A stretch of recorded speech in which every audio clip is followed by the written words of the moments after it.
Kauna-unahan sa Pilipinas. NBC Manila Broadcasting Company.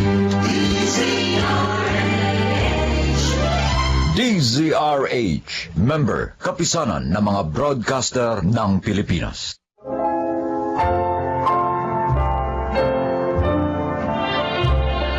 Magandang araw po mga kaibigan. Marinig natin ang kwento ng buhay ng isang individual na minsang natakot harapin ang paglipas ng panahon at ang pagsapit ng kanyang tapit hapon. Siya ay si Josue.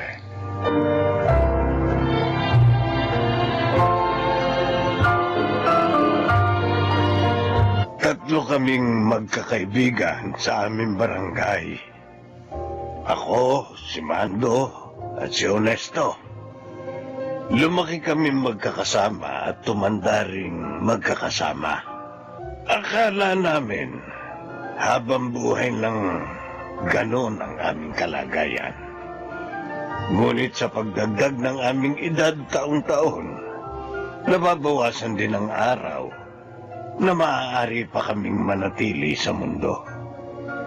At ang katotohanan yun ay nagdulot sa aming tatlo ng labis na takot. Oh, uminom muna kayo nito sa labat. Ito ang nararapat sa atin. Tama ka, Mare. Kung kapeng iinumin namin, baka gising kami magdamag. Tama. Masarap tong sa labat na to. Nilagyan ito ni Marciana ng honey, di ba? Ay, oo. Ay, siya. Maiwan ko muna kayo. Salamat, Mare, ha? Oh, biskwit. Galing to sa anak ko. Imported daw to, kaya masarap. Tikman niyo. Aba, naku, mukha ngang masarap, Josue, ha? Kaya lang, kaya pa kaya yan ang ipin ko. Malambot lang ito. Tikman mo muna kasi. Ay, teka. Nabalitaan niyo na ba yung nangyari kay Ador? O, yan din sana ang ikukwento ko. Naunahan mo lang ako, eh. Inatake, di ba? Oo. Maayos pa naman daw yun. Wala namang dinaramdam. Maliban sa parang tumutusok-tusok sa dibdib, kaya nagpadala sa anak niya sa ospital. Ay, kaya lang, pagdating sa ospital, bigla na lang daw nangisay. Ay, naku. Atake na pala yun sa puso. Ganun lang kabilis, pare. Uy, hindi naman yun manginginom, hindi ba? Oo, walang bisyo yun. Siguro, dumating na tayo sa panahon. Kailangan na nating maging handa anumang oras. Ay, maging hanggang mamatay. 60 anyos pa lang tayo. Ang sabihin mo, 60 anyos na tayo. Mapalad na tayong nabiyayaan tayo ng 6 na dekada dito sa mundo. May iba na 40 anyos pa lang binabawian na ng buhay. Ayoko, wala pa akong apo. Ayoko pang mawala. Magdiriwang pa kami ng asawa ko ng golden anniversary namin. Kaya dapat umabot pa ako ng 80. Oo, sige. Kalabisan na naman yata yan. Bakit? Kung maaari nang umabot tayo ng 100 taon mas mainam sana.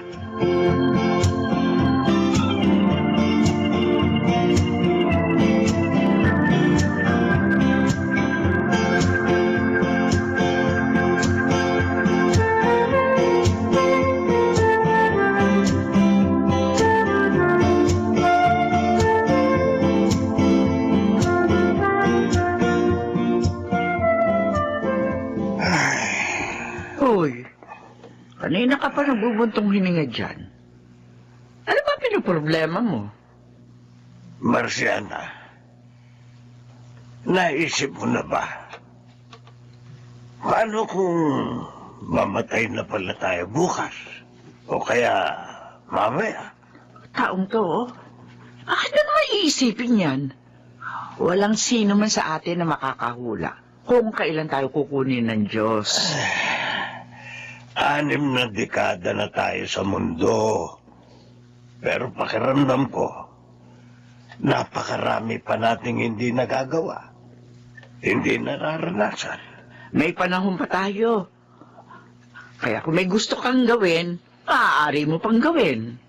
Ay, paano kung bigla na lang sa ating bawiin ang ipinahiram na buhay ng Diyos? Eh, wala naman tayo magagawa. Natatakot ako, Marciana. Josue, ano ka ba? Natatakot akong... Pabili nga po ng salmon. Ate Gigi! Ay, Elay! Namamaleki ka rin pala. O ano yung mga pinamili mo? Eto, panay gulay kasi si tatay. Hindi naman pwede na sa kanya yung karne at mga matataba. Ay, oo, tama ka. Kaya nga ako matagal mamalengke. Kasi si mama at si papa, marami nang bawal kainin. Mahirap pala, no? Kapag matanda na.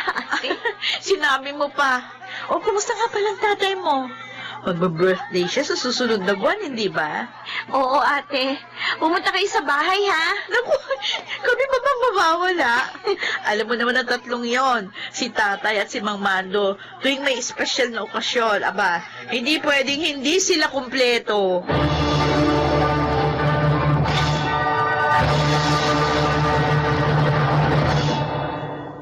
Dapat sana kumakanta tayo ngayon sa videoke.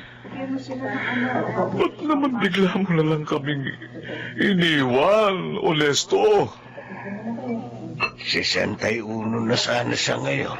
Uy, Mang Mando, Ah, Mang Josue. Elay, nakikiramay kami. Salamat po sa pagpunta ninyo.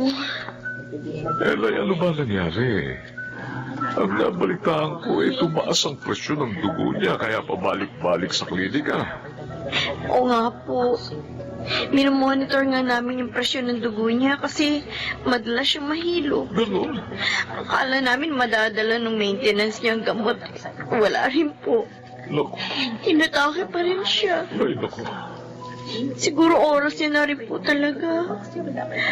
Kahit gustuhin man namin madugtungan pa ang buhay niya. Wala na kami magagawa. Tatagan ninyo ang loob ninyo, Elay. Ang nanay mo, Ayun po, panayang iyak. Pero naririto naman po yung mga kapatid ko. Kaya alam ko po, mapapanatag din si nanay. mula ngayon, kaming dalawa na lang ni Mando ang magkasama. Oswe, Sino kaya susunod sa amin?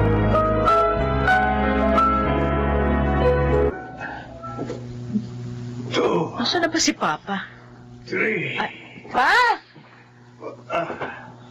Bakit? Anong ginagawa niyo? Eh, nag-exercise. Nag-exercise kayo rito sa bakura natin? Oo, O dapat niyaya niyo si Mama? naglalaba. Yun na raw ang exercise niya. Ah, ay, nakagrabe ang pawis ko. Parang naging conscious kayo masyado sa kalusugan niyo Mula nung mawala si Mang Honesto. JJ, ayoko pa mamatay. Malulungkot ang mama mo kapag nawala ako. Huwag kayong mag-alala. Alam ko mahaba pang buhay niyo. Dahil bibigyan kayo ng Diyos ng mahabang buhay. Kasi mabuti kayong tao.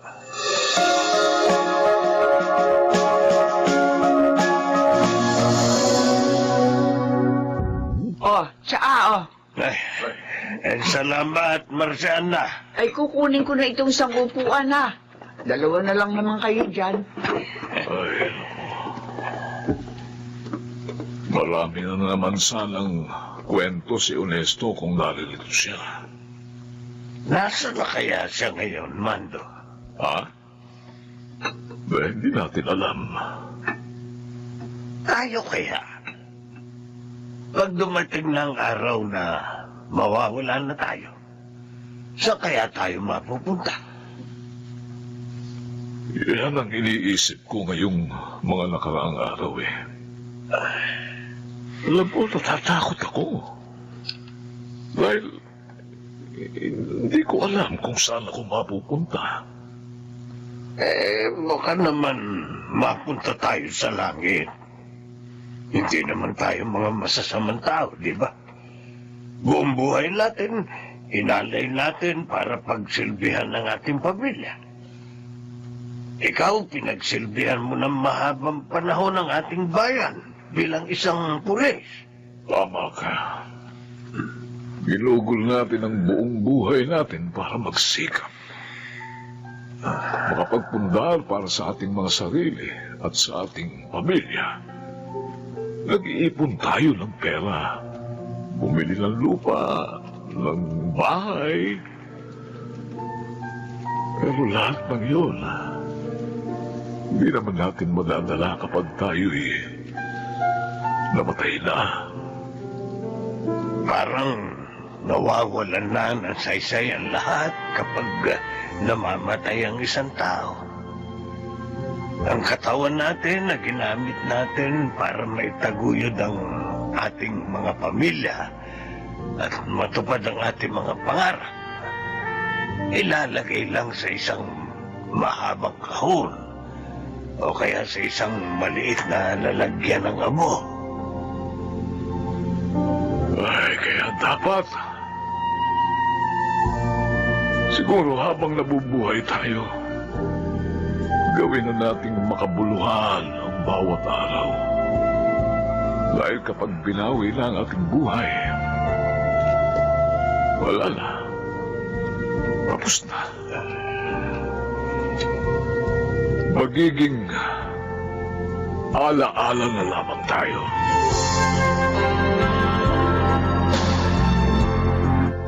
Oh, Mang Mando! Mang Josue! Ay, Naparito Elay. po kayo. Oo. Tuloy po. Eh kasi naalala namin. Anibersaryo ngayon ni Honesto, hindi ba? Bukas pa po. Ako, ay, makakalimutin na talaga tayo. Ayos lang po yan. Ay, salamat naman, oh. Pero sana'y huwag kang magkaganyan pagtanda mo, Elay, ano? Tama ko kayo, Mang Mando. O sige po, maupo po kayo. Ikukuha ko kayo na maiinom. Wag na. Ibibigay lang namin ito. Oh, ano to? Cake? Eh, kaarawan niya sana ngayon. Ah, Eh, dahil wala na siya, kaya... Ayun na lang ang kumain yan, ha? naku. Napaka-thoughtful niyo po talaga. Kung nandito pa si tatay, tiyak na maluluhanan naman yan sa tuwa. Emosyonal pa naman yun. Namimiss na namin siya ng Mang Mando mo. Oo. Kaya lang, iniwan niya kami kaagad. Hindi man lang siya nagpaalam sa amin. Kaya nga po eh. Kagalitan niyo nga lang po siya kapag nakita-kita ulit kayo sa langit. Ang ibig ko pong sabihin, pagkatapos ng napakahaba pang mga taon, hindi naman po ngayon. Hindi pa naman po kayo susunod sa kanya.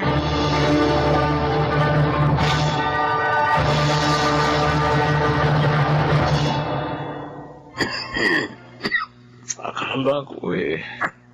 Lamay na rin ang pupuntahan ko eh. Walang yaka. Akala ko ba nag-iingat ka? Eh bakit ikaw naman itong na-ospital? Pneumonia raw. Buti nga naagapan. Naku, magpe-face mask ako. Ikaw ngayon magpagaling ka nga. Huwag mo kong uunahan. Alam mo naman kapag nawala ka, mag-isa na lang ako. Mando, akala ko nga mamamatay na ako. Naghahabili na ako sa mga anak ko nung isang araw. Naku, Takot ako. Akala ko hindi na ako gagaling. Mabuti at bumuti na ang pakiramdam ko. naku, huwag mo kang isipin yun. Ay, magdiriwang pa kayo ng golden anniversary nyo ni Marciana. Sana nga. Oo. Sana nga humaba pa ang ating buhay.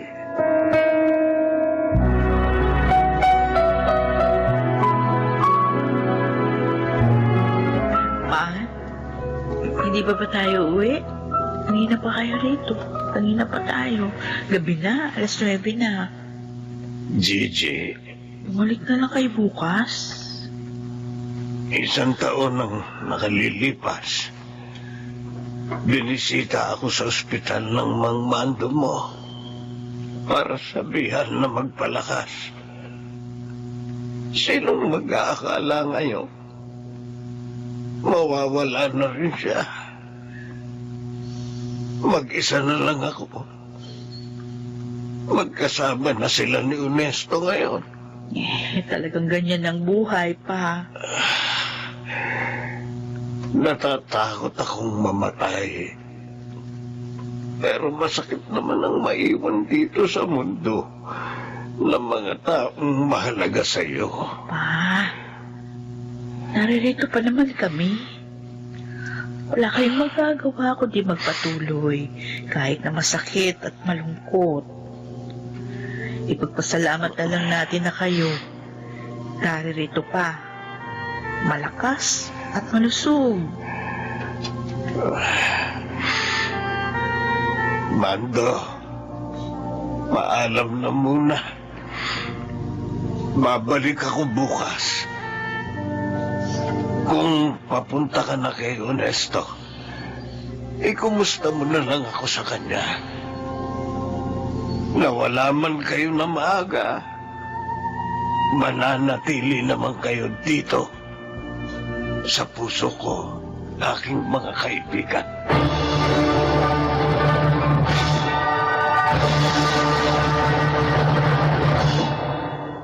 Sa awa ng Diyos, sa susunod na buwan, magdiriwang na ako ng ika-70 anyos ko rito sa mundo. Ganun pa man, hindi na gaya ng dati ang aking araw-araw na buhay. Nabawasan na ang saya dahil wala na ang aking mga matalik na kaibigan. Ang napagtanto ko lamang ay totoo ngang lahat. Tayo ay mamamatay. Mas mainam kung mas maging magaan ang loob nating tanggapin ang katotohanan ito. Sa ganitong paraan, mas magagawa natin ang ating mga gustong gawin habang naririto pa tayo at mas mabibigyan natin ng halaga ang bawat araw na ibinibigay sa atin para mabuhay. Ako si Josue at ito ang aking buhay. Ang buhay ng tao, kasing ikli lang daw ng kitling o kwit na nagdurugtong sa taon ng ating kapanganakan at sa taon ng ating kamatayan. Kaya habang tayo ay nabubuhay, let us live life to the fullest.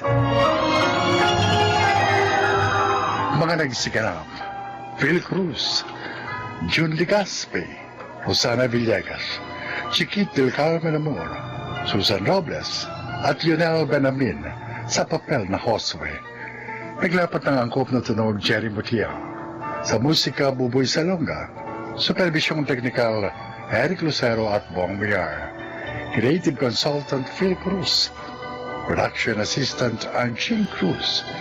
Ito'y mula sa panulat ni Rita Lapano. Sa direksyon, June Martin Ligaspi at Maynard Landicho Jr. Ito ang aking buhay.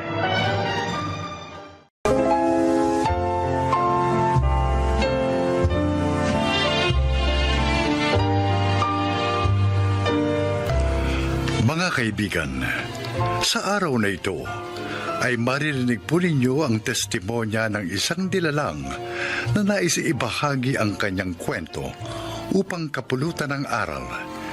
Siya po ay si Nanding.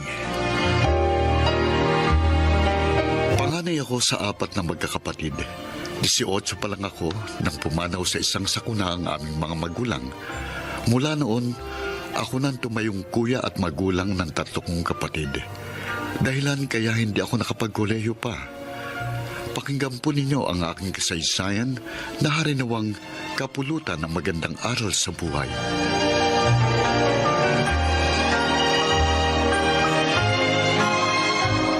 Binabati kita, Karina. Sa wakas, isa ka ng ganap na teacher. Nakita ko din ang bunga ng mga paghihirap ko. Ikinararangal kita, kapatid ko. Congratulations, Ate Karina. Ngayon, matutulungan mo na si Kuya Nanding sa pagpapaaral sa amin ni Jenny. Kuya Nanding, Ruben, Oh, bakit parang hindi ka makapagsalita? Ano ba gusto mong sabihin? Iniisip mo ba na mamadaliin kitang makapagtrabaho ngayong may lisensya ka na? Karina, kung gusto mo munang magpahinga, okay lang yun, ayos lang yun. hindi yun, Kuya. Ano? I'm sorry. Pero kailangan na naming magpakasal ni Edgar. Ha? Pero bakit, Ate? Di ba ang pangako mo, pagtatapusin mo muna ako bago ka mag-asawa? Para naman mabawasan na ang hirap sa amin ni Kuya Nanding. Oo, Ruben. Kaya lang, buntis na ako. Ha? Buntis? Kaya kailangan pakasal na kami ng nobyo ko. Ikaw? Buntis? Kuya, patawarin mo sana ako. Patawad.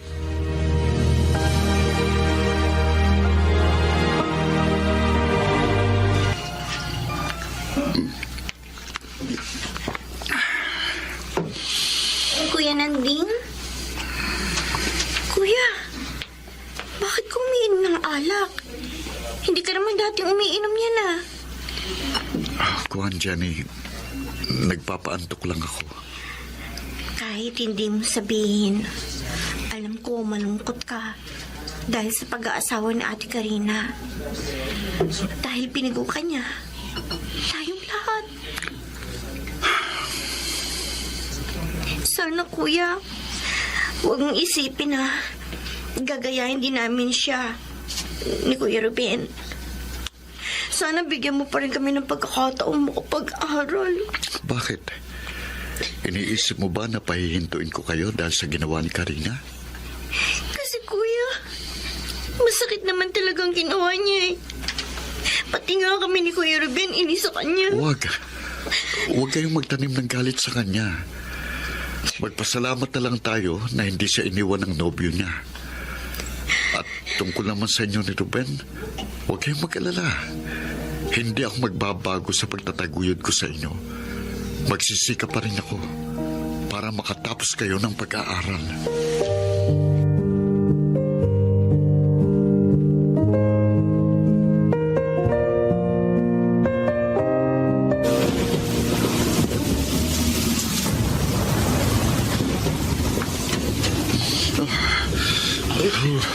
Ruben, Kuya Nanding, bakit sinugod mong malakas na ulan? Ayun tuloy, basang-basa ka. Ay, alika, pumasok ka na. sa tricycle pa lang habang namamasada ako umuulan eh. Nang igarahe ko ng tricycle kina Aling Sandra, uminto naman ang ulan eh, kaso biglang bumuhos ng mas malakas. Habang pauwi na ako rito, kaya inabutan ako. Ay, teka lang kuya. ha? No. Ay, gagawa kita ng kape para mabawasan ang ginaw mo. Si Johnny nasaan? Andun po sa loob, gumagawa ng homework. Magpalit ka na ng damit, kuya. Oo. Baka magkasakit ka pa niyan.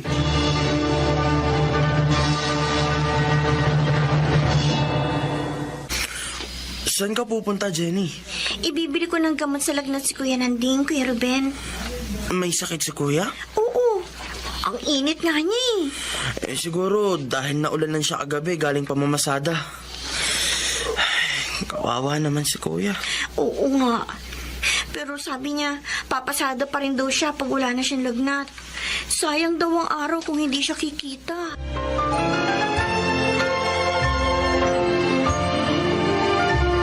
Bakit po, Aling Sandra? May nagawa po ba akong kasalanan? Wala. Napakabait mo nga eh. Mula na maging driver ka ng tricycle namin, naging maganda ang record mo rito. Pero bakit sabi nyo, hanggang bukas ko na lang maaaring ipasadang tricycle nyo? Dumating kasi yung isa ko pang anak na may asawa. Dito na rin siya titira. Kailangan niya kasi ng trabaho. Kaya ang sabi ng asawa ko, sa kanya na ipalabas yung tricycle. Ganun po ba? Oo, Pasensya ka na sana, ha? Siguro naman, makakakita ka rin ng ibang maaari mong ipasada.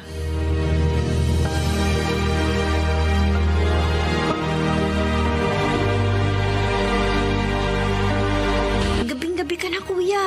Oo, kinabay ko eh. Pinuntahan ko yung iba kong kaibigan pagkatapos kong pumasada. Nagtanong ako ng maaari kong ipasadang tricycle. Bakit, kuya?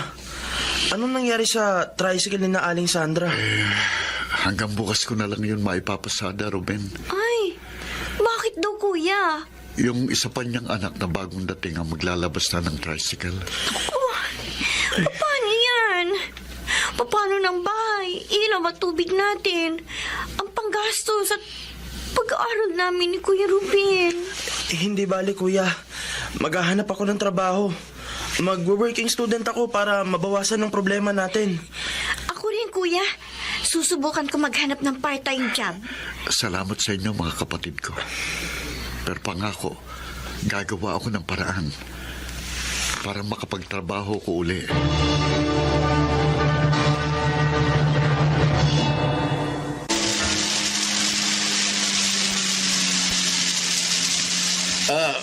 Diyan na lang sa tabi, Mama.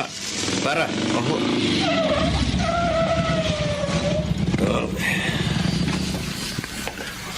Natabahad ko. salamat to. Sir, yung sukli po ninyo. Sir. Hindi na niya ako pinansin. Pumasok na agad siya sa malaking bahay. Malaki rin ang sobra sa sukli niya. 150. Akin na kaya ito? O nakalimutan lang niya dahil sa pagmamadali?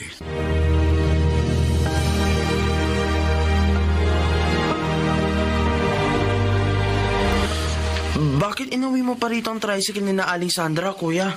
Lilinisin ko muna ito bago ko ibalik.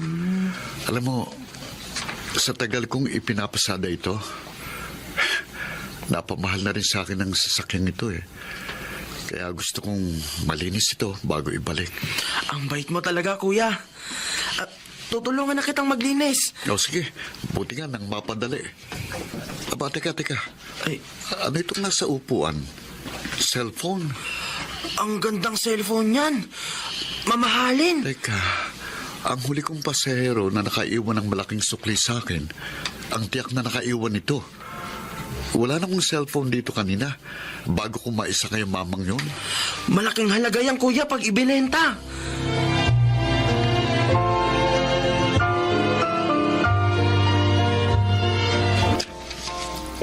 Salamat sa pagbalik mo nitong cellphone ko, Nanding. Napakahalaga nito sa akin. Narito lahat ng kontak ko sa aking negosyo. Salamat, ha? Salamat ulit. Okay lang ho yun, Sir Zoilo. Ibabalik ko nga rin ho pala itong sukli ninyo. Tinatawag ko kayo kanina pero hindi niyo ako napansin. Ganun ba? Sa sobrang pagmamadali ko, kaya naiwan ko sa sasakyan mo ang cellphone ko. Itong sukli nyo. Hayaan mo na yan. Sa'yo na yan. Kulang pa nga yan sa abalang ginawa ko sa iyo. Gabi na, pero ibinalik mo pa ang cellphone ko. Pwede mapupuyat ka pa at papasada ka pa naman bukas. Wala na po akong pasada bukas, sir. Yung anak na ng may-ari ng tricycle ang magpapasada ng sasakyan. Paano ka na? Ang totoo ho, naghahanap nga ho ako ng trabaho. Ay, ako. Teka, naghahanap ako ng magiging driver ko eh. Ako? Marunong ka ba magmaneho ng kotse? Ako, oo, sir. Kung gusto mo, ikaw na lang. Huwag ka mag-alala. Bibigyan kita ng magandang sweldo. Ako, maraming salamat po, sir. Kailangan ko po talaga ng trabaho. Ako pong nagpapaaral sa dalawang kapatid ko. 18 pa lang po ako nang mamatay sina inay at itay sa isang aksidente. At mula po noon, ako nang kumargo sa mga kapatid ko. Mabait ka pala talaga. Sige, ikaw na ang kukunin kong driver ko. At tutulungan pa kita sa ibang problema mo.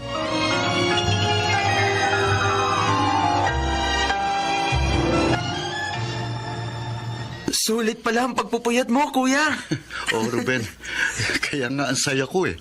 Salamat Salamat naman sa Diyos. May trabaho ka na ulit, kuya. At hindi lang yon, Jenny. Sabi ni Sir Soilo, ipapasok daw niya kayo ni Ruben para maging scholar sa foundation ng kapatid niya. Talaga? Oo. Ngayon, sigurado nang makakapagtapos kayo ng pag-aaral.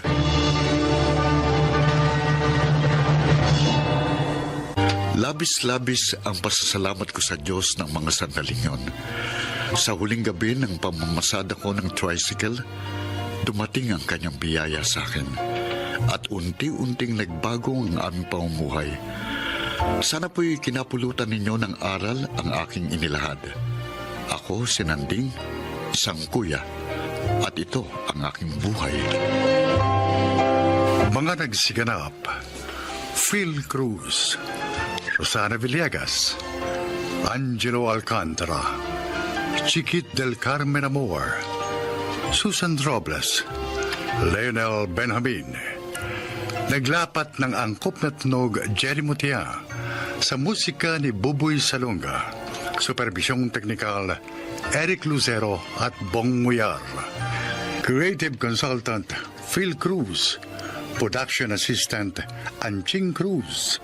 Ito'y mula sa panulat ni Thelma Corporal Alcantara. Direksyon Salvador M. Royanas. Ito ang aking buhay.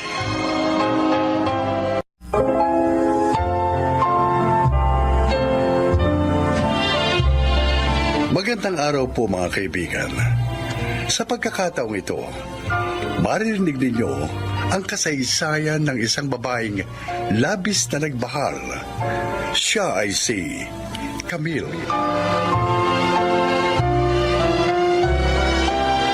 Dati naming driver si Gerald. Dahil mabait naman siya, tinanggap ko ang pag-ibig niya nang ligawan niya ako. At dahil hangad ni Daddy ang kaligayahan ko, hindi na siya tumutol sa pagpapakasal namin.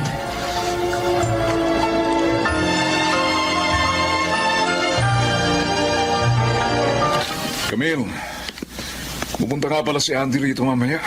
Mag-iinuman kami. Uli? Oh, bakit ayaw mo ba? Kasi madalas na kayang mag-inuman dito. O, ano naman ang gusto mo? Sa labas kami mag-inuman, ganon? Okay lang sa akin yun. Sige, dito na lang kayo uminom. Papayag ka rin pala eh.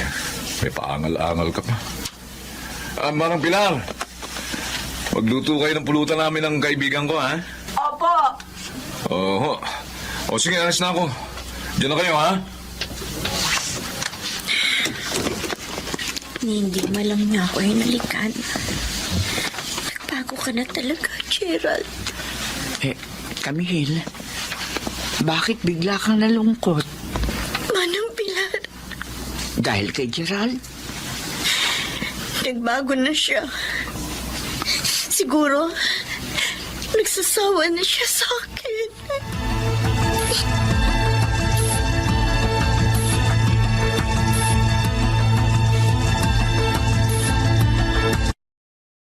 mo talaga sa asawa mo, pare. Bakit naman, pre? O dahil mayaman siya. Kaya yung kita mo sa trabaho, may sulong-sulo mo. Di katulad ko, laging mas malaking parte ng misis ko sa sweldo ko. Swerte ba yun? Oo! Hindi siya nakakakita? Kailangan pa siyang akawin tuwing alis kami ng bahay, pre. Eh, Kaya tuloy, inis na akong isama siya sa paglabas-labas. suti pa rin yan, pare. Bakit? Dahil kahit magloko ka, o hindi niya malalaman.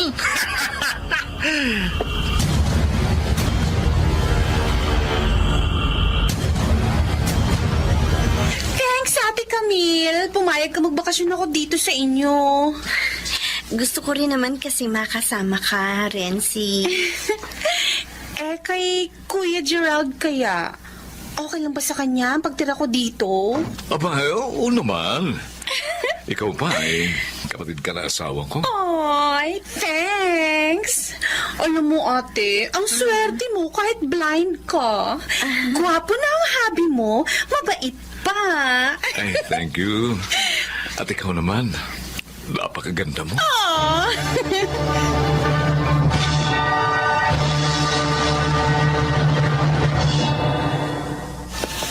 Maaga ka na namang umuwi, Gerald. Magiinuman ba kayo ngayon ng barkada mo? Hindi. Gusto ko lang talagang umuwi ng maaga. Bakit ayaw ba narito na ako? Gusto. Masaya ako at panatag. Ngayon pala. Dahil narito ka na. Salamat. Nasaan nga pala si Renzi? Nasa garden. May itatanong sana kasi ako sa kanya eh. Papuntahan ko muna siya, ha?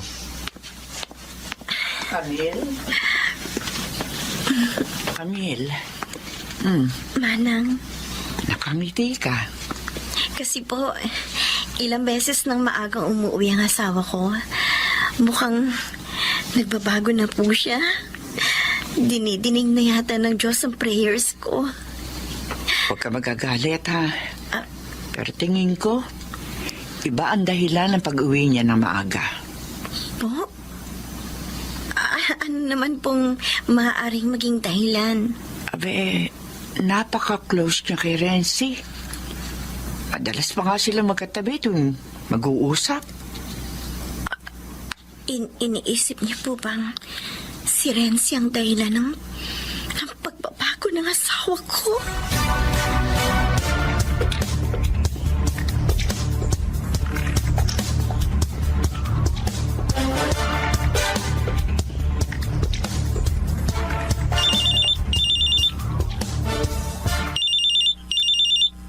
Ay, ang cellphone ko may patawag.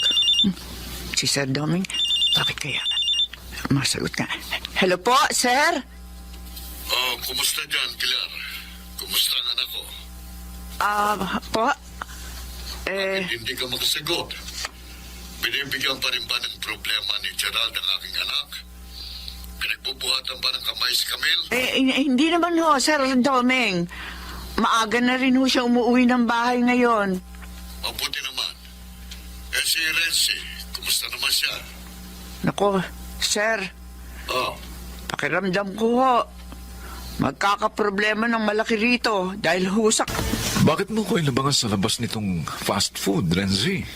Naiinip na kasi ako sa bahay. Gusto ko naman mag-relax, mamasyal. Gusto mong mamasyal? Saan? Kahit saan mo ko gustong dalhin, sasama ako. Kahit sa langit. Yun! Yun talaga ang gusto kong puntahan. Alam ko kasing pag nasa bahay, hindi mo ako magdadala sa langit. Renzi? Kaya, inabangan na lang kita dito sa labas.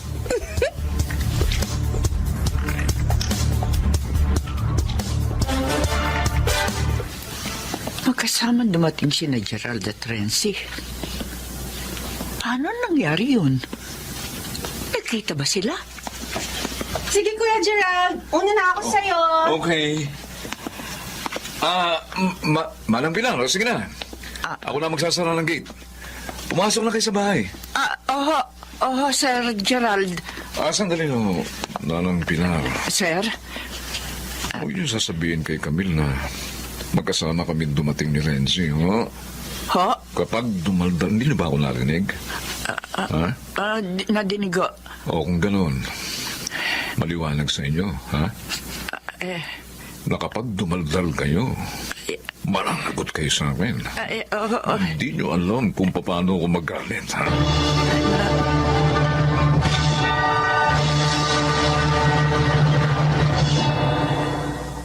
Ayos pala nung si Renzi Gerald. Game kahit sa inuman. Talagang game sa lahat ng bagay itong halik ko, ha? Of course. Hindi tulad ni Ate Camille. Ay, paano naman magiging game yun? Hindi naman nakakakita. Ay, Andy. Alam mo, sa totoo lang, ha? Ano? Gusto ko lang hiwalayan si Camille, eh. Ha? Ang gusto ko, kami na lang nitong si Renzi magsama. Talaga, honey? Ay, no. Magagalit kay Renzi ang ate niya. Pati na rin yung daddy nila. Ay, hindi ko kapatid si Camille. Ampon lang nila ako. Ano? Ampon nila ako dahil nga bulag si Camille. Para raw hindi malungkot si Camille. Kaso, ayoko sa kanya. Eh, kailangan mo pa rin magkunwari, Renzi. Sige nga, hindi ka magkakaroon ng mana niyan. Oh, di ba? Kaya nga bait-baitin ako sa kanya. di ba? Ay, ayos lang pala, Renzi. Kahit agawin mo si Gerald kay Camille. Dahil hindi naman kayo magkapatid. Correct! At isa pa, ha? Hindi naman niya nakikita, ha?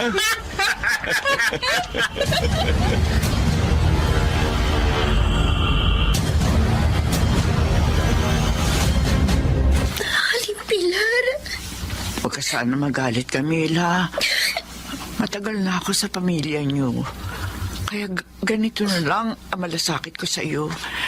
Kaya nga kahit binantaan ako ni Gerald, hindi ko matiis na ilihim sa iyo ang totoo. Pinagtatak silang kanila. Kahit dito sa bahay, maraming beses ko silang nakita naghahalikan. Diyos ko. Bakit nila ginawa ito sa akin? Dahil ba bulag ako? Walang kwentang asawa si Gerald. At si Renzi naman, isa siyang ahas. Kinupkup na nga ninyo. Nagawa ka pa ang saktan? Napakasakit, Manang Pilar. Oo, hindi ako nakakakita. Pero ramdam ko ang panalamig sa akin ni Gerald. Pero hindi ko akalain. Si Renzi ang dahilan noon. Kailangang malaman na ito na yung daddy. Nagbiling siya sa akin. Nasabihin ko sa kanya ang lahat ng mangyayari dito. Pero baka kung anong gawin ni Daddy kina Gerald at Renzi. Camille, lalong mahirap kung maglilihim tayo. Kaya pasensya ka na. Pero ipagtatapat ko sa iyong daddy ang lahat. Honey, tapos na ako maliko. Wow! Ang ganda talaga ng halik ko. Oh. Napaka-sexy. Nakakabaliw ka.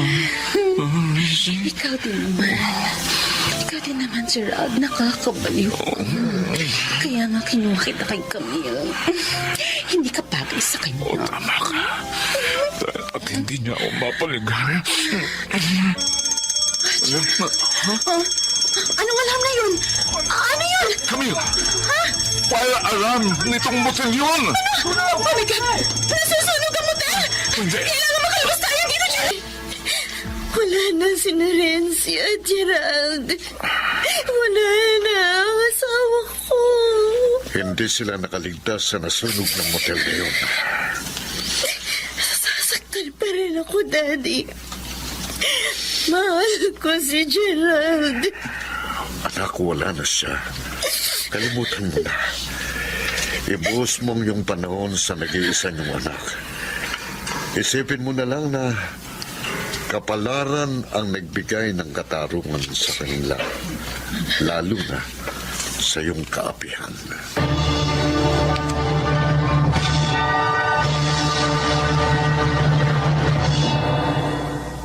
Maraming taon na ang lumipas mula nang pumanaw si Gerald.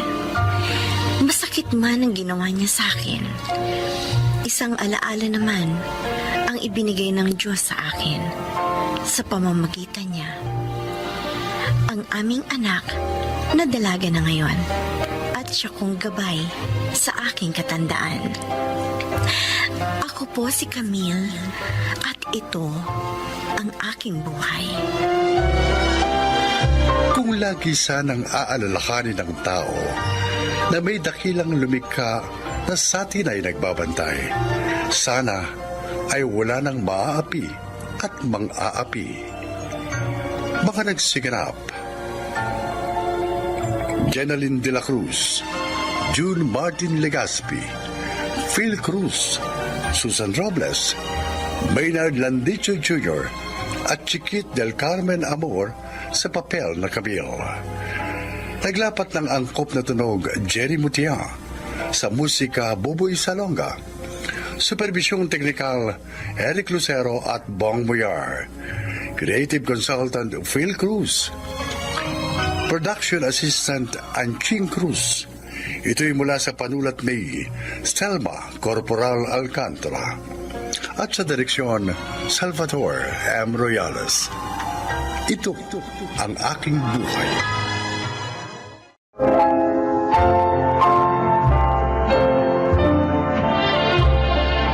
Magandang araw po mga kaibigan. Maririnig natin ang kasaysayan ng isang mabuting empleyado at kaibigan.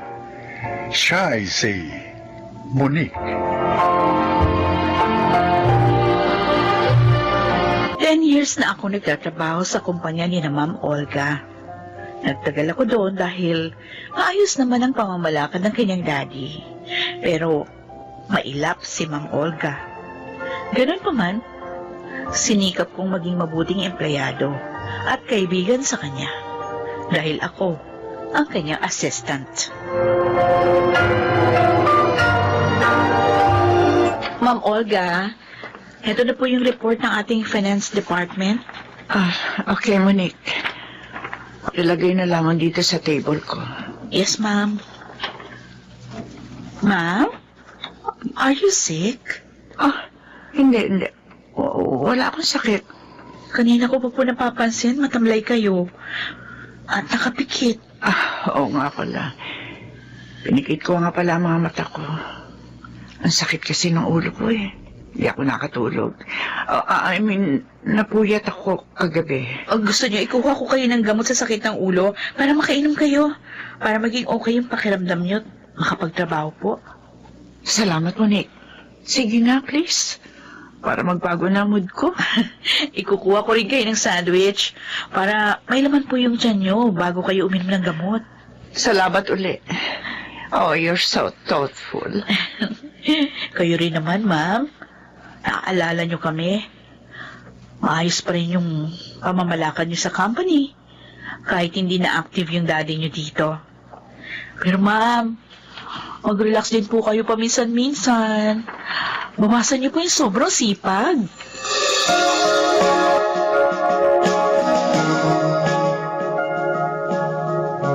Ma'am Olga, nabusog po ba kayo?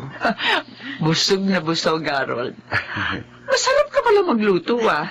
Salamat naman po kung nagustuhan niyo luto ko. Ay naku ma'am, talaga pong masarap magluto ang asawa ko. Sa kanya nga po ako natuto. Talaga? Opo. Kaya pag maluwag po yung schedule niya, siya ang cook dito. Willing-willy ho si Monique sa luto ko, ma'am. Tignan niyo ang taba niya. Uy, lahat tayo mataba, ano? Pati yung dalawa nating anak. Alam mo, natutuwa ako sa pamilya niyo. Abay, dapat pala, nang pa ako nagpunta rito. Hindi bale. Ngayon, alam ko na kung paano ako marirelax. Lagi akong pupunta rito.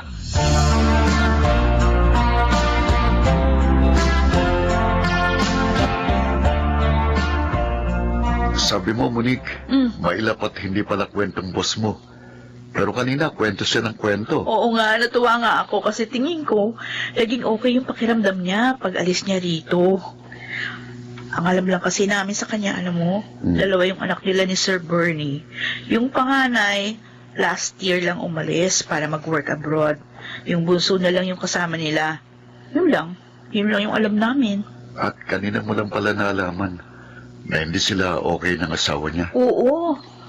Matagal na pala siyang nagtitiis sa masamang ugali at pananakit ni Sir Bernie. At kaya pala nakita kong nakapikit siya kanina. Dahil hindi siya nakatulog. Dahil doon sa pag-aaway nila ng asawa niya. Ay, naku, kawawa naman siya.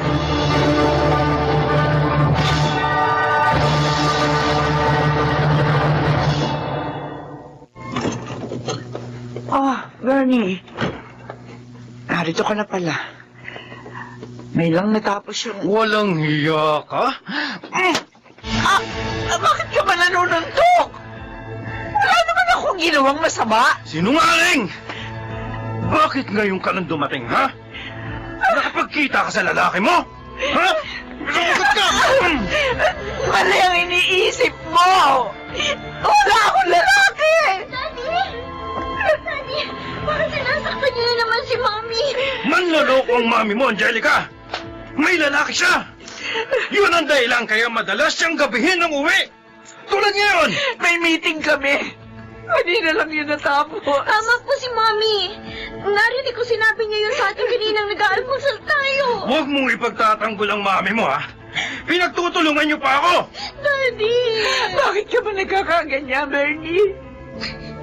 Maraming taon na tayo mag-asawa. Wala ka namang napatunayan sa mga binsang mo sa atin.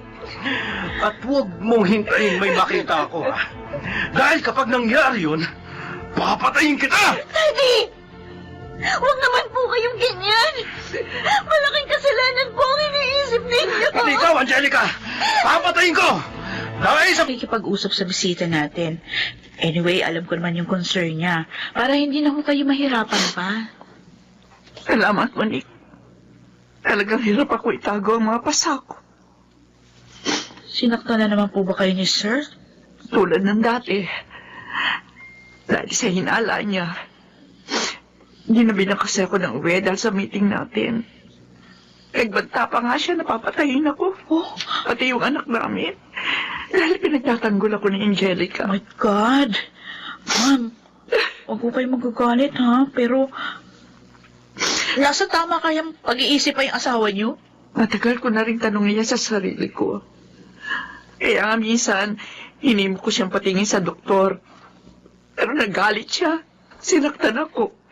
Kaya hindi ko na siya kinausap patungkol doon. Pero ma'am, hindi po pwede magtiis na lang kayo. Lalo po't binabantaan yung buhay niyo. Ma'am, kung sabihin niyo kaya ito kay Sir Tony, sa daddy niyo. Ayoko na magsalita pa kay daddy. Ha? Matanda na siya. Ayoko na problemahin niya ako. At isa pa siya ang pumilit sa akin. Napakasal kay Bernie.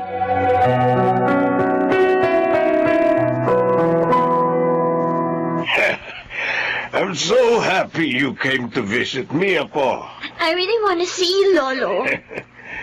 I want to talk to you. Uy, it seems na may mabigat na problema ka. Is it about your boyfriend? No, Lolo. Wala naman po akong boyfriend eh. Well, anong gustong-gusto mo sabihin sa akin? This is about Daddy. Lolo, matagal na po kami may problema sa kanya. Ano? Siya po ang dahilan kaya ginusto ni Kuya na magtrabaho abroad. Para makalaya sa pananakit niya. Kapag pinagtatanggol si Mami sa pananakit niya. Sinasaktan ni Bernie ang anak ko? Bakit? Anong dahilan?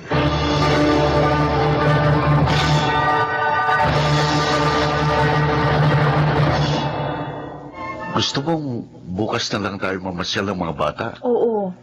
Eh bakit? Ano ba gagawin mo ngayon? Pupunta ako kina Ma'am Olga. Dadalawin ko. May sakit ba boss mo? Hindi ko alam. Pero kasi hindi siya pumasok kahapon. At hindi rin niya sinasagot yung mga tawag at text ko. Eh bakit ganun? O kaya nga nag-aalala ako.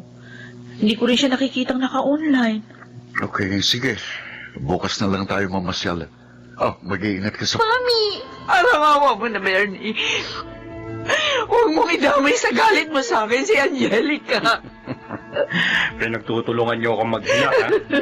Niloloko niyo ako. Akala niyo, maloloko niyo ako, ha? Nagkakamali kayo. Daddy!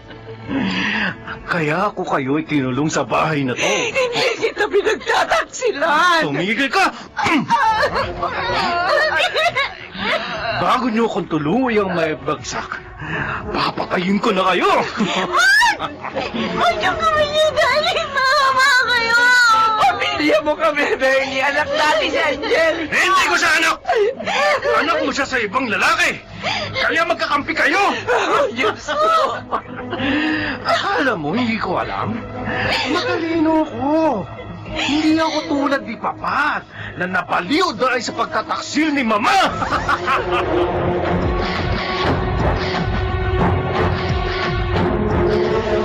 Nandito na ako kay na Ma'am Olga.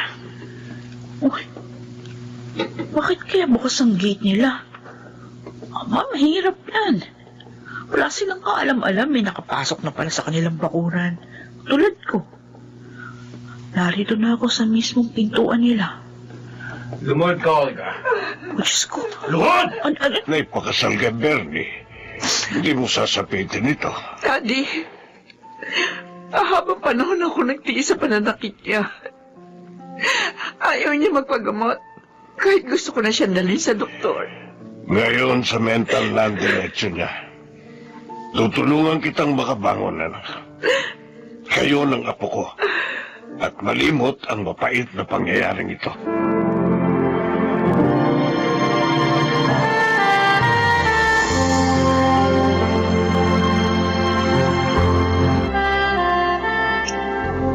Maraming salamat sa iyo, Manit. Dinalaw mo ko noong araw na yon. Nailigtas mo ang buhay namin ng aking anak. Mabuti rin po, Ma'am Olga. At naging mabilis ang pagresponde ng mga pulis. Ano pong sabi ni Sir Tony? Magbabakasyon muna kami sa ibang bansa upang makalimot. Salamat uli sa iyo, ha? Hindi ka lang mabuting empleyado. Mabuting kaibigan ka rin.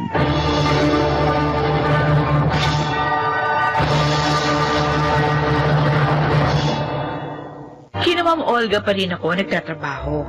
At dahil sa pangyayaring yon sa buhay naming lahat, lalong naging magkaibigan ang aming pamilya. Ako po si Monique, at ito ang aking buhay. Mapalad ang taong mabuting kaibigan. Sa kanya'y di ipagkakait ang magandang kapalaran.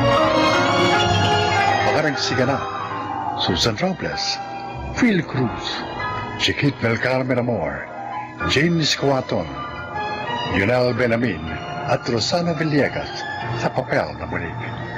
Naglapat ng angkop na tunong Jerry Mutiao, sa musika Buboy Salonga, supervisyong teknikal Eric Lucero at Bong PR.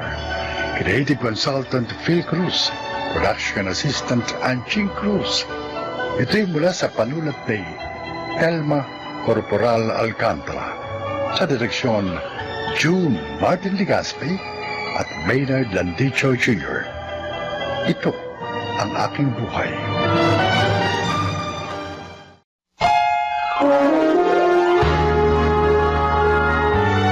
Kauna-unahan sa Pilipinas. Manila Broadcasting Company. DZRH, member, kapisanan ng mga broadcaster ng Pilipinas.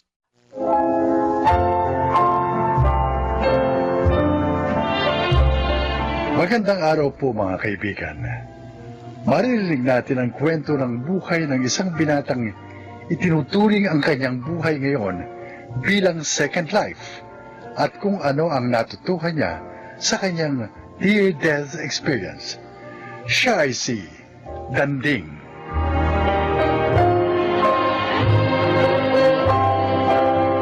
Nagsikap ako sa buhay hanggang sa unti-unting nakaahon ang aking pamilya sa hirap. Subalit habang umaangat ang aming buhay, umaangat na rin pala sa lupa ang aking mga paa.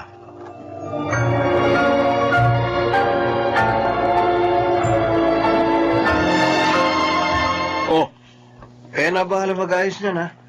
Babalik pa ako sa opisina. Mag-o-overtime ako. Totoo ba ito nakikita ko? Pwede na yata tayo magtayo ng sari-sari store ni Tunay, ah. Nay, Sandy, saran niyo naman ang bibig niyo. Baka mapasukan na yan ng langaw. Landing, bakit ka naman bumili ng pagkarami-raming grocery? O bakit? Ayaw niyo? Buti nga yan, sapat ng supply natin dito sa bahay. Ay, hindi lang sapat. Sobra-sobra pa, kuya. Teka nga muna, may problema ba? Magkano lahat ito? Huwag niyo nang itanong. Anak, napakarami nito. Pwede na natin ipamigay ito sa buong barangay kung mamimigay tayo na relief. Isa natin ilalagay yung mga ito, Nay. Magandang problema ang pinoproblema niyo. Kaya iiwan ko na kayo. Ay, Nay. grabe naman ang kuya mo kung gumastos ng pera. Di ba nga natin nauubos yung mga green rosary niya noong isang linggo? Ayusin na lang po natin to. Tapos, sabihan natin siya na sa susunod na taon na siya mag-grocery ulit. Ngayon kumikita na siya ng malaki sa trabaho niya. Beth, parang hindi na maingat sa paggastos ng pera ang kuya mo. Hindi ito mainam sa Inat ako ng kotse na to. Yabang driver nito. Ang lit-lit na sasakyan niya kumpara rito sa sasakyan ko. Buti pa, overtaken ko. Pare. Baka pwedeng bagalan mo lang ang pagpapatakbo kasi mukhang nahihilo na si Chari eh. Chari, kaya mo pa ba? Nasulo ko eh. Oo, kita mo. Sa totoo lang, pinipigilan ko lang. Ang hihinaan niyo naman eh. Ano ba? Meeting lang naman yung pupuntahan natin, Daddy. Tsaka hindi pa naman tayo late. Bakit? Paano kang nakikipagkarera? Ang yayabang kasi nitong mga driver na to eh. Kung maka-overtake sa akin, kala mo sarili nila ang Baka daan. naman pare, may emergency sila eh. Bagalan mo lang. Mukhang biyaheng langit ng andar mo eh. Mabuti ka kung sa langit tayo makakarating. Eh, paano kung sa bilangguan?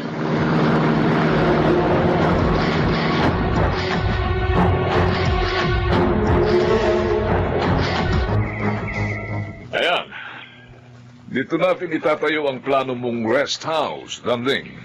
Ipagawa niyo na kaagad tayo. Bibigyan kita ng pera. Ikaw na bahala mag-budget. Oo. Eh kung maliit lang naman, kaya na sigurong 3 buwan. Oo. Para maihabol sa birthday ko. Dito ako magpapaparty tapos iimbitahin ko mga katrabaho ko. Nako, kahit buong bayan pa ang imbitahin mo. Kayang-kaya. Bayang lawak ng lupaing ito. Kapag wala kayong ginagawa ni nanay sa bahay, pwedeng dito kayo mag-relax. Tapos na ang panahong isang kahig, isang tuka tayo, tay. Kaya huwag niyong sayangin ang pagkakataon na maranasan ang komportableng buhay. Loko, anak. Salamat sa pagsisikap mo para sa amin. Abay, kung hindi dahil sa iyo, hindi namin mararanasan ang lahat ng karangyaang nararanasan namin ngayon.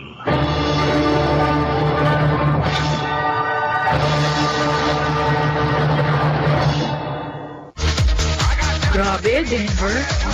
Magkano kayang ginastos ni Danding sa pag-organize ng birthday party niya na to? Ang daming bisita, ang daming pagkain, ang daming alak. Eh, ang taas ng sweldo niya eh.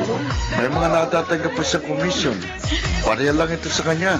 Minsan na naisip ko, palibasa nasa finance office ako, no? Mukhang nag-overspending na siya. O kung hindi man overspending, nagwawaldas siya ng pera. Pansin mo ba?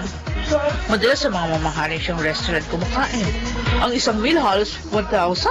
Eh, hindi niya rin kasi naranasan ng mga ito ng kabataan niya. Kasi may hirap pa sila sa daga. Ito sa bagay. Sorry, Denver. No, Danding. Ay. Sorry, may kwarto sa loob.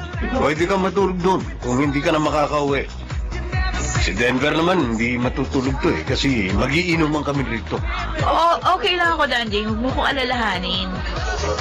Kumusta ang bahay bakasyonan ko? Maganda ba? Wala akong masabi, pare. Dugot pawis ko to. Baka sa susunod, mapagawan ko na ito ng swimming pool. Wow. Di na talaga mapipigilan yung pag-asenso mo, no? Sana, kahit napakayaman mo na, hindi mo pa rin kami makalimutan. Danding, anak. Bigyan mo naman ng konsiderasyon ang iyo mo, ha? Walang-wala sila ngayon. Tay, sanla lang ang usapan. Ngayon, dapat nilang tubusin ang palayang isinangla nila sa atin. May nangyari ngang hindi inaasahan sa tiyo mo. Kaya hindi pa nila maaaring tubusin yung lupa. O edi, ibenta na lang nila sa atin. Kaya ko naman bilhin yun eh. Dadagdagan ko na lang yung binigay ko sa kanila nung isinanla nila sa akin nung 1 buwan. Tanding naman. Ano bang ibang tao sa yung tiyo mo? Konting konsiderasyon naman sana. Nay, pera ang pinag-uusapan dito. Kaya nga eh. O bakit? Nauubos na ba yung pera mo? Hindi pa naman natin kailangan ng pera, hindi ba? Nasasabi niyo yan dahil hindi kayong nagkakandakuba para maghanap buhay. Danding, huwag mo pagsasabihan ng ganyan ng nanay mo. Kayo na lang ang magpaliwanag kay Tiyo. Sabihin niyo, Tay, bibigyan ko siya ng hanggang 1 linggo para tubusin ng lupa. Kapag hindi niya natubos, Akin ang lupa nila.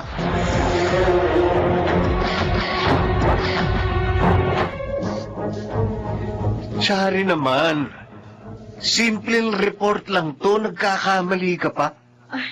Sorry, Danding, ha. Antok na yata ako nung ginagawa ko yan, eh. Ang dami ko kasing backlog. Halos 1 linggo kasi ako nagkasakit.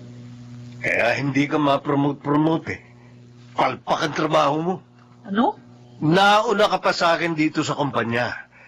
Pero ako, ang dami ko nang hinawakang posisyon. Ikaw, andyan pa rin sa posisyon mo nang marat ng kita rito. Sorry, advice ko lang sa'yo magtrabaho ka ng maayos para makaakyat ka naman kahit sa isang bagdan lang. Masarap makaranas ng mataas na sweldo. Promise. Yabang mo? Nagsasabi lang ako ng totoo. Akala mo kung sino ka na? Hoy, kahit hindi ako napopromote at kahit kakarampot ang sweldo ko, masaya ako sa ginagawa ko, ha? Ngayon lang ako nagkamali sa report na sinabit sa'yo pagkatapos kung makapagsalita ka, para bang mortal na kasalanan yung nagawa ko. Bakit nagtataas ka ng boses, Chari? Masyadong sensitive tong kaibigan mo, Denver. Kausapin mo nga yan. Yabang mo. Hoy! Landing! Chari, tama na. Ay, ang yabang na walang yan yun eh. Akala mo, kung sino siya na may-ari ng kumpanya? Makikita niya. Makikita niya! Basa naiingit siya dahil ang layo na nung narating ko kumpara sa kanya. Well, bakit ako binubusinahan nito? Balak mo mag-overtake, ha? Pahaharutin ko sa sasakyan ko. Tignan natin kung makahabol ka sa akin. May papalabas na truck sa kanan ko.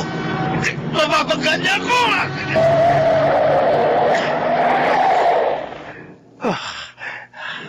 Buhay pa ba ako? Lumis sa akin yung truck. Ang ulo ko. May dugo ba? Sugat. Wala bang naiupi sa sasakyan ko? Buhay pa ba talaga ako? Makakaluluwan na lang ako.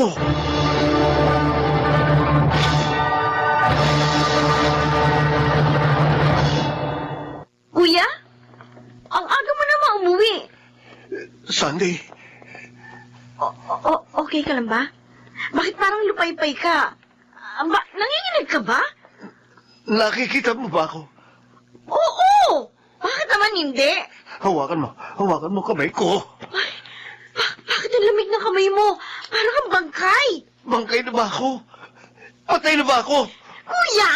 Ano bang nangyayari sa'yo? Sunday, buhay ba ako? Oo, buhay ka! Kuya! Kuya, ano ba talaga nangyayari sa'yo? Nay! Nay, si Kuya!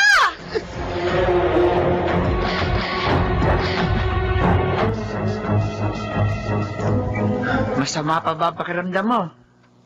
Pangalawang araw mo na rito sa bahay. May 2 araw ka nang hindi pumapasok sa trabaho.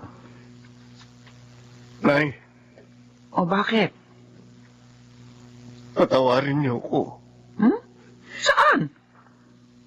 Sa lahat. Patawarin niyo ako sa pagiging mapagbatas ko. Patawarin niyo ako kung nakapagsasalita ako ng hindi maganda sa inyo. Anak mo ito, wala yun. Sabihin niyo kay Tio, kahit huwag na niya munang tubusin ang lupa. Saka na lang, pag may pera na sila. Oo, sige. Sasabihin ko. Oh, matutuwa yun. Hindi ako perpekto, Nay. Nagkakamali rin ako. Sana sabihan niyo ako kapag sumusobra na ako. Kapag nagiging labis na ang pag-uugali ko. Oo naman. Salamat, Nay. Salamat sa pag-unawa mo sa akin.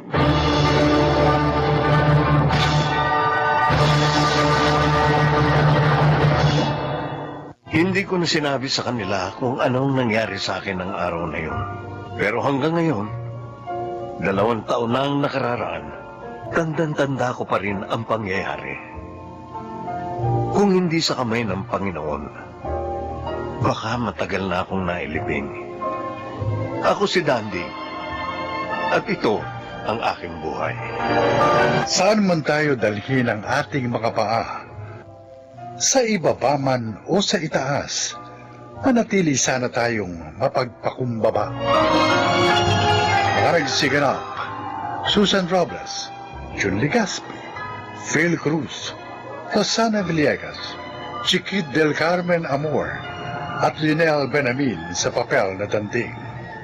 Naglapat ng angkop na tunog Jerry Mutiang, sa musika Buboy Salonga, supervisyong teknikal Eric Lucero at Bong Muyar, creative consultant Phil Cruz, production assistant Anching Cruz.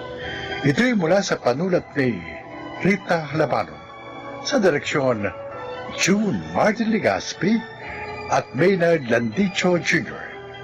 Ito ang aking buhay.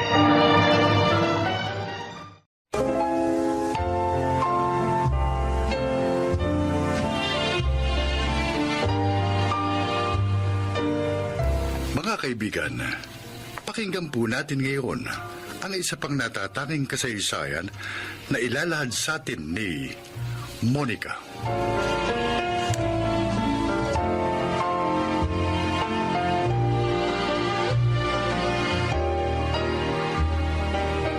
Kaisa-isa naming anak ng yumao kong asawa si Ruth. Mahal na mahal ko siya. Kaya mula nang pumanaw ang kanyang ama, sa kanya ko na ibinuhos ang aking panahon.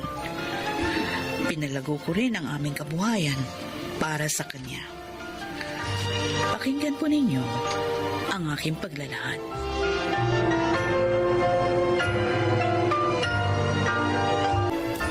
Talaga ba desidido ka na sa gusto mong mangyari? Oo naman, Ate Ediza. Matagal na namin kaibigan si Piding at maayos ang kanilang pamilya. Walang dahilan para umatras ako sa aming usapan. Eh, papaano kung ayaw ni Ruth? Mabait ang pamangkin mo. Masunurin. Kaya nga kahit gusto niyang maging lawyer, management ang kinuha niya. Nung sabihin ko sa kanya na gusto kong tulungan niya ako sa aming negosyo. Kaya natitiyak ko na susundin niya akong muli. Pero iba ang usapin ng puso, Monica. Ako ang nakakaalam ng makabubuti para sa kanya. At naniniwala siya doon. Wala pa ba siyang nobyo? Ay, hindi na importante yun, ate. May nobyo man siya o wala. Basta ang gusto ko pa rin ang masusunod. Ano pong pag-uusapan natin, Ma? Dito magdi-dinner si Piding at Chimbo tonight. At gusto ko, tulungan mo ako sa pag-asikaso sa kanila. Sure. Yun lang pala eh. Bakit po ba dito magdi-dinner si Namang Piding? Kukunin niyo ba siyang business partner? Oh, gusto naming magsanay na kayo ni Jimbo na lagi magkasama. Bakit po? Bilang paghahanda yun sa inyong pagpapakasal. Mama! Hindi ko naman siya boyfriend. Hindi kami nagmamahalan. Matututuhan nyo ring mahalin ang isa't isa pagkasal na kayo. Pero, paano kung may nobya na siya? Hindi naman niya tatama na ipilit niyo ako sa kanya. Tulad mo, mabait at masunurin ding anak si Jimbo.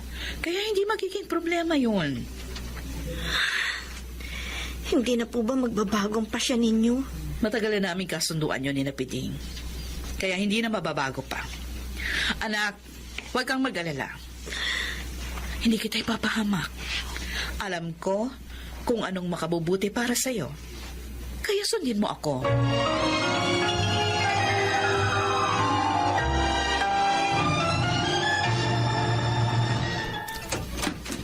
Good evening, Monica. Oh.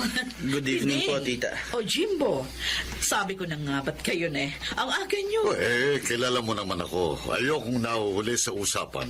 At siguro, ganon din itong binata mo. Siyempre naman. Sa akin siya man eh. Nagdala nga pala kami ng mga pagkain mapagsasaluhan natin. Oh, nagpaluto rin ako.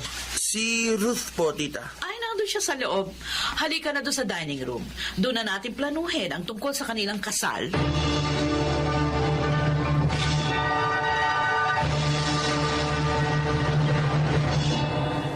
Mabutit sumama ka sa akin dito sa park.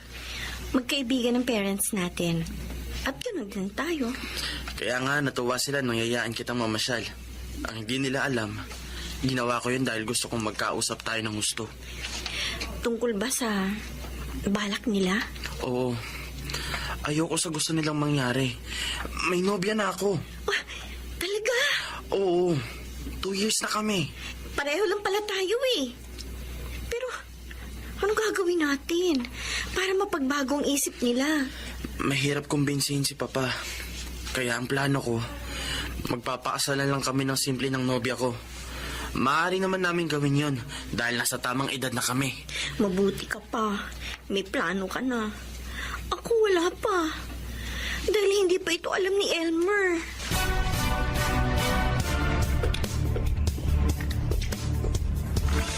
Ma'am Monica, para saan po ang perang ito? Separation pay mo yan, Elmer. Ibinigay ko na para makaalis ka na sa kumpanya ko. Po? Bakit po, ma'am? Ano pong kasalanan ko? Dederechahin na kita. Ang kasalanan mo, naging nobya mo ang aking anak. Oo nga, mataas ang designation mo dito sa company ko. Pero hindi ka pa rin bagay sa kanya. Ma'am Monica, Hindi ikaw ang gusto ko para kay Ruth. At para sabihin ko sa'yo, nakatakda ng ikasal si Ruth sa anak ng kaibigan ko.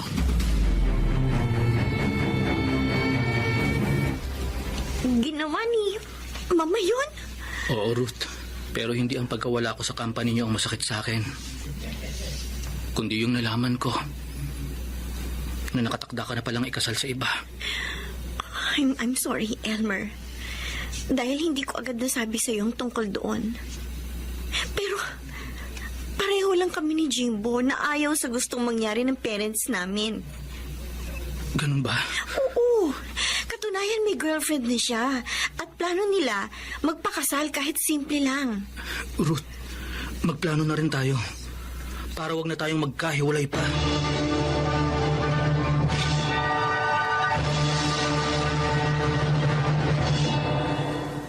Bakit niyo naman po ginawa kay Elmer yun, Ma?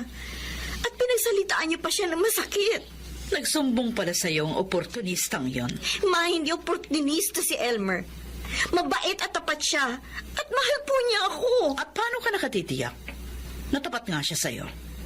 Hindi mo naman alam ang makabubuti para sa'yo. Nakakamali kayo. Hindi na ako bata. Alam ko ng tama at mali. Alam ko na kung anong makabubuti para sa akin. Tumigil ka! Pinapal niyo ako. Dahil nagiging suwail ka na. Yan ang pangit na impluensya sa'yo ng walang kwentang Elmer na yon. Makinig ka, Ruth. Sa ayaw at sa gusto mo, pakakasal ka kay Jimbo. At huwag mo ako susuwayin. Itatakwil kita.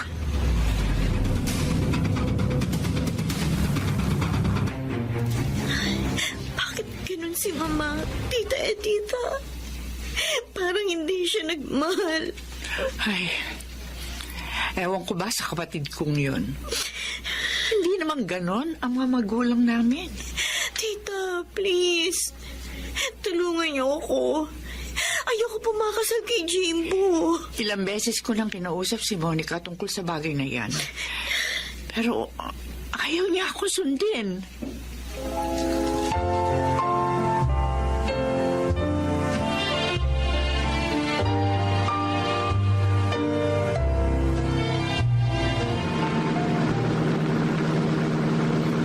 Ruth, hindi ka ba nagsisisi na sumama ka sa akin? Mahal kita, Elmer. Kaya wala akong pinagsisisihan. At saka, pakakasalin mo naman ako eh. Oo. Kaya bago tayo magpunta sa probinsya namin, dadaan muna tayo sa kakilala kong judge para magpakasal. Salamat ha. Masaya ako. Kahit simple lang ang magiging kasal natin. At least magiging legal ang pagsasama natin. Sana hindi magtagal. Maunawaan na rin tayo ng mama mo. Elmer! Elmer!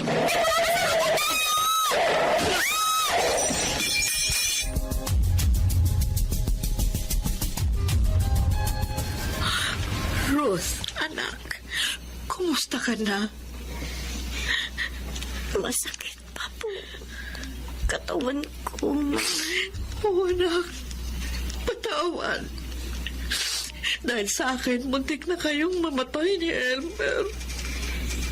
Si Elmer, ligtas din siya. Oo. Salamat sa Diyos. Magpagaling ka. At pangako, magbabago na ako. Hindi na ako tututol pa sa relasyon ninyo ni Elmer.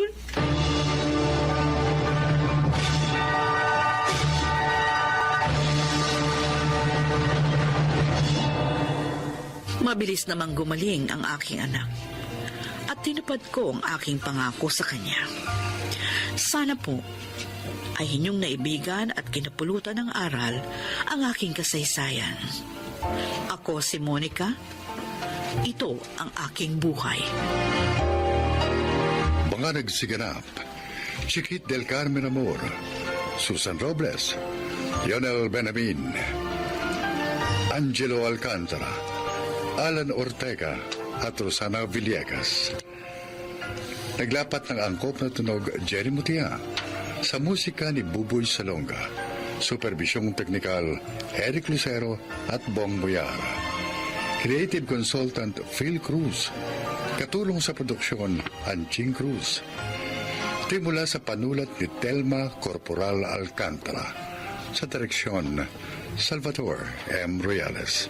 Ito ang aking buhay.